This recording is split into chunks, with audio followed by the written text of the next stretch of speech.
Hey guys, Professor Bill, Comic Book University. Hawkman, issue number 28. Made a mistake on This Week in Comics. I said this was the final issue, and then I realized that while we are close to the 10th, it's not actually November 10th. And then I got to the end of this issue, I'm like, what do you mean it continues? The book is going to continue? Yeah, for one more issue. Duh. Ends with the next issue, which comes out next month, 10th, and that is actually Hawkman's birthday, the creation day. Anyway, guys, let's get talking about who made this comic book, and then we'll move on from there. So we got Final Justice Part 2, The Nth Degree. What a perfect freaking name for this comic book. Nth Metal, hey, loved it. Robert Venditti on writing and Fernando Pasaran on pencils. We have got Eau Claire Albert and Wade von Graubadger on inks, and Jeremy Cox doing the colors. Rob Lay on letters. Mikhail Janin doing the cover, and variant cover by Sebastian Fuimar.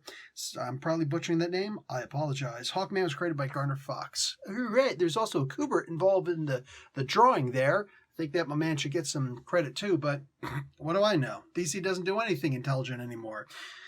Case in point, they're canceling this comic book. This is a good book, brah. What's up? Even this issue, yes, it was awesome. Dude, Half Set, right? We find out that Half Set is actually gunning for them because he comes to realize through his own nth metal connection to the... Basically, it's like not even just an nth metal connection, it's like an nth connection, but we know it's through the nth metal. This connection to the Hawks. He knows that the cycle has been broken. They don't get to reincarnate anymore. This is their final life. And he's thinking, so I can actually kill them for the final time? I can give them a final death? Yes! So he's all down for this. And look, he's a regular human being. He doesn't have wings. He can't fly. He's not like super extra strong, like not Hawkman level strong. So, I mean, when it all comes down to it, this isn't a really powerful villain. So he shouldn't be a problem to him, right? Yeah, who's Superman's greatest enemy?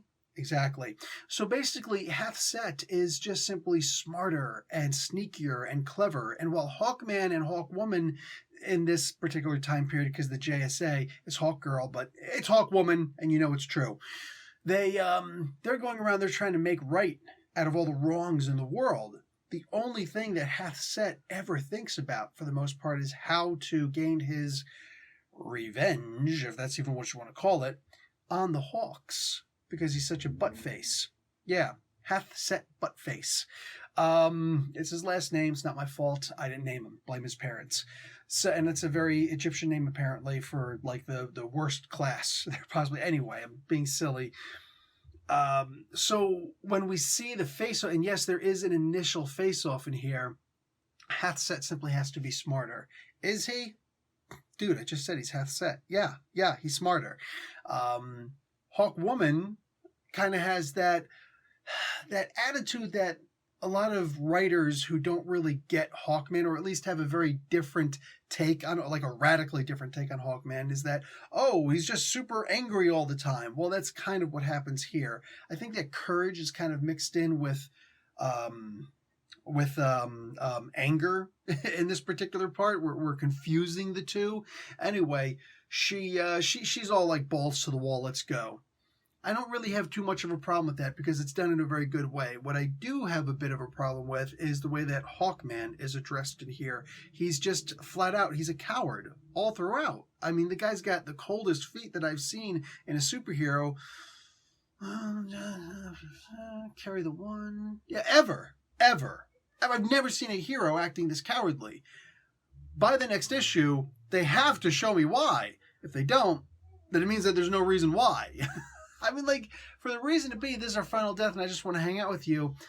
I don't know, I guess, to a certain degree, yes. But, I mean, the way that it's drawn and the art in here is freaking spectacular, man. I mean, it's Pasaran. While, yes, I do wish that Mr. Hitch could have come back to do this final issue, I'm not somebody to take money out of somebody's pockets. That's just not who I am. And Pasaran does a freaking amazing job in drawing faces. So when you've got an angry face on Shiera and a scared face on Carter and a almost self-righteous face on Half Set in here, I'm not going to give spoilers, so I know it's not actually it's a little something different here, but I'm not here for spoilers. Anyway, it's kind of hard to ignore that either this is exactly what he was told to draw, or this is what he interpreted by the notes that he was given. So, yeah, really a terrified chicken crap, like he's Hawkman, not chicken crap man. You know what I'm saying? So it's something else. Towards the end, he kind of gets, this moment. I almost feel like it's gonna be I'm gonna give an analogy that's gonna be something of a spoiler. So if you don't want to hear the spoiler, then this was your time to leave. And here we go. I feel like we're kind of going towards a Romeo and Juliet level here. There are so many times because I don't like to say I'm well read because that's kind of pretentious, right? So I'm going to say that I've read a lot of crap, all right? Things that don't necessarily help me getting jobs in the world. I get good jobs by doing other things, and I've stopped working for other people because I'm that epic. Anyway, there's the pat on my back. Anyway, I've read a couple of books before, right? And it's always a little bit embarrassing when I say, dude, this feels so much like this. Like, oh, wow, I've never read this person, but hey, or, you're clearly, I don't say biting. You're clearly like influenced by such and such and such because I'm seeing it. It's just amazing, right? And it's like, no, I've never read that before. I think I did that with Paradise Lost with this. I think Mr. Venditti didn't read Paradise Lost, or was it Dante? Anyway, it was one of those books. I'm just like, well, I'm seeing this is directly from Bang Bang Bang, right? And he's just like, yeah, no, I've never read that. It's like, oh, that's painfully disappointing. But if the man doesn't know the freaking Romeo and Juliet story, then I don't even know what to tell you anymore. I'm just like, you know what? Maybe this book needs to end, all right? Like, you got to, if you want to be a good writer, one, you write, two, you read a lot. I mean, and who better to read than freaking William Shakespeare? Willie Boy Shakespeare, shaking that spear, baby. There's a Neil Gaiman quote there. Anyway, I feel like this is kind of like a Romeo and Juliet moment here, which actually... to show you, now I'm going to say I'm well read, which actually there's going to be people saying, well, it's actually Tristan and Isolde. Actually, there's an even older story out of Somalia called Hodden and oh crap, Imwe and Hodden. So the guy is Imwe and the woman is Hodden. And this is actually the story where Romeo and Juliet eventually came from. Tristan and Isolde took from this also. Anyhow, so I feel like this is going to be that. Now, if that's the case, if you're going to be inspired by a story, why not take one of the best and most beloved stories out there anyway? Listen, I am totally okay if Hawkman and or Hawkwoman have a Romeo and Juliet moment in here. You are going to get zero complaints from me because it's beautiful. And if you're going to end a series, that's a great way to do it. Now, I'm not here to start, oh, you should definitely do this. No. I enjoy having the stories told to me, especially when it's a good writer. And freaking Venditti definitely qualifies, all right? I love it when a good writer and a good artist are going to storytell me an incredible story. I hate when I have to say something like, this wasn't good. Now, I would have preferred if this happened or this happened. And I rarely do that. And it's definitely not going to happen here. If we get that story, cool. If we get another story that at least comes out as, boom, it's awesome, that's exactly what I want to see. Look, this isn't about, and here comes commentary other than just about Hawkman, but about DC Comics in general. I'm going to do something that DC Comics unfortunately doesn't do, and that's give respect to the godfather of Hawkman fans, and that's Tim Board on Hawkworld. If you're not following Tim Board or Hawkworld on Twitter and Facebook, then I don't know, man. Like, we're talking about great stories and legacy and lore about a character it's a golden age character, all right? Two characters, because Hawkwoman also, older than Wonder Woman. That's right. Wonder Woman is not even close to being the first female superhero. You know what I'm saying? It's not the case. I don't like to say superheroine because that sounds like, what, you snort heroin or you intervene? I don't know. Anyway, I'm such a freaking prude. You know what I'm saying? The point is, DC Comics. I just did my podcast, which you can find everywhere you find podcasts. I just did it with my wife.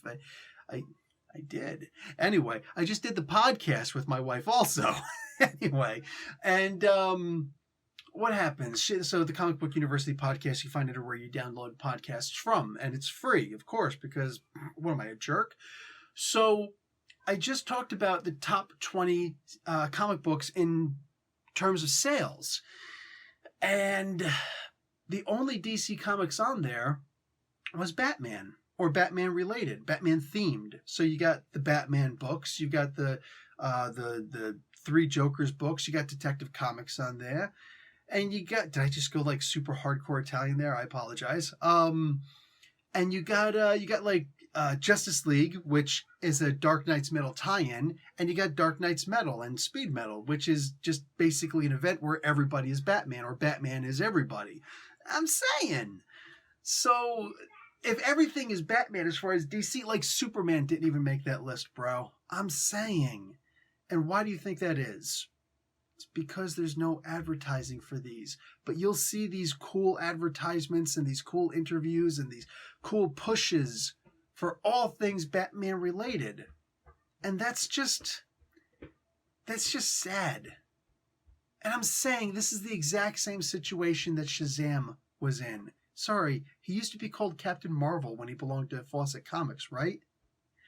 And because the comic book industry was going down and they got sick and tired of dealing with these frivolous lawsuits from DC, they said, fine, out of court, we will never make another Shazam comic book. Are you happy now? And then when the Silver Age came, and all of a sudden it's like, we're looking for these characters, including Captain Marvel, it's too late. They're not allowed to do it anymore. So DC comes along and they're just like, well, I guess we can take the character. Didn't pay for it or anything. Unfortunately for them, Marvel swooped in and took the Captain Marvel name legally. That was the only legal aspect of everything that happened in that story. So everybody's pissed off at Marvel for taking the name Captain Marvel. Blame DC, because Fawcett Comics should still own the character. But Fawcett Comics couldn't survive without Captain Marvel, because the only popular and good-selling character that they had was Captain Marvel. It was selling better than Superman was. That's a big deal. And yet, with that character being gone, all of a sudden, they weren't capable of continuing. And Fawcett Comics had to actually claim bankruptcy. They went under. They just failed, right? And now you got DC Comics, who only has one character. One character at this point. All their other characters, if something happens where they're not allowed to use Batman, for whatever reason, who knows? Who knows? Nobody could have expected that thing was going to happen with Shazam, with Captain Marvel. Who knows if something could happen with Batman, right? Maybe suddenly there's a long-lost relative of Bill Finger, and he comes along, he's like, too little, too late, I'm suing. And then that's your ass. Now all of a sudden you can't use Batman anymore. Maybe there's another creator that there was also stifled that we didn't know about. Who knows? But if something happens with Batman, DC Comics fails. And it fails in not even a blaze of glory. It just kind of blips off the freaking map like Thanos. Would have been with the other hand, but who cares? The point is, like, this is when you ruin somebody in the same way that you face being ruined yourself, it shows a complete lack of leadership. I hope that with the new person, the new CEO, the VP, the new VP of DC Comics, who's technically equal with the in-name only publisher, freaking publisher in chief, whatever the hell he's called, the equivalent to CB Cebulski, to, Jim Lee, the freaking Jim Lee over there, Joe Quesada, the equivalent to Joe Quesada, but in DC. Whatever the hell these guys are doing, I hope that they figure out that they need a lot more than just stupid freaking Batman. Batman's not stupid. I understand you being pissed off at me for saying that. Not the point, though. Let's stay on topic, all right? DC needs to figure their life out. They need to figure their life out hard. And they need to recognize that they better start getting better writers on some of their stories. Like case in point, I think Mr. Venditti would be more than happy to write a Superman comic book or a run. God, all of his books are practically Superman in the first place. But the point is, they need to start doing a hell of a lot more than just Batman. They need to start advertising their other comic books. They need to start paying attention to groups like Hawk World, groups like Comic Book University, even big groups that don't need the extra help, like freaking Rob and Comic Story and all them, they need to give some kind of extra special credence to these guys, these people, all of them, males, females, anything. They need to do what they have to do in order to promote their stories, to promote their characters, and to do more with their books. And stop canceling good books like Hawkman. Stop canceling good books like freaking Teen Titans. Stop canceling good books that don't need to be canceled. Rant over. Anyway, guys, this was a good issue. Please buy it. Like, you've never heard me say please buy a book before. Please buy this, and please buy the next issue also. Any extra sale will show DC. Well, at least it'll be out there, whether they choose to look at it or not, because Jim Lee's got his head so far shoved up his butt that his shoulders are brown. I said it. What are you going to do about it? Anyway, I totally just made that up too. That wasn't bad, right? Comments below. Was that a pretty cool diss? I thought it was. And I'm out. Like the video. Watch an ad. Talk to you guys later. Professor Bill, Comic Book University. Class dismissed.